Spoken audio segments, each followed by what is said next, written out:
अब चूंकि इस वक्त जो भारत का युवा है वो काफ़ी समझदार भी है और वो चीज़ों को देख भी रहा है, तो मैं ये समझता हूँ कि चुनाव जो होना चाहिए वो मुद्दों पर होना चाहिए। और सबसे बड़ा मुद्दा विकास का है। जो भी सरकार हो और देश के जिस राज्य में भी, राइट की हो या लेफ्ट की हो, चुनाव जो केंद्रित होना चाहिए वो विकास के मुद्दे पर ही होना चाहिए। जात, धर्म, इसमें हम पिछले 75 सालों से लुटते पिटते चले आए।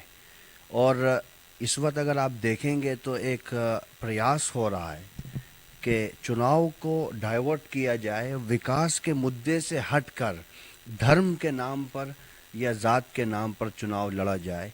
जो पार्टी भी या जो नेता भी या जिस संगठन के लोग भी ये काम कर रहे हैं वो देश और प्रदेश के हित में नहीं है।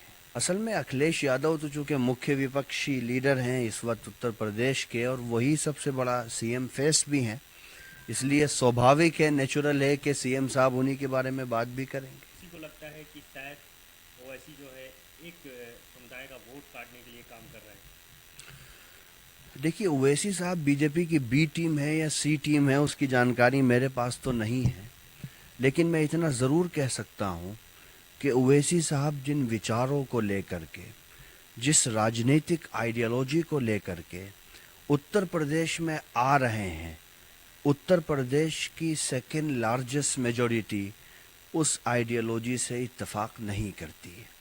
चूँकि इस देश में जो सेकेंड लार्जेस्ट मेजॉरिटी है उसने हमेशा से एक सेकुलरिज्म की भावना के साथ में किसी भी चुनाव में या किसी भी राज्य में, चाहे वो विधानसभा के इलेक्शन हो या लोकसभा के, उसमें हिस्सा लिया है। ओवैसी साहब स्वतंत्र हैं अपने विचारों को रखने के लिए। मैं समझता हूँ कि बंगाल के लोगों ने जो किया है उत्तर प्रदेश के लोग भी वही करने जा रहे हैं।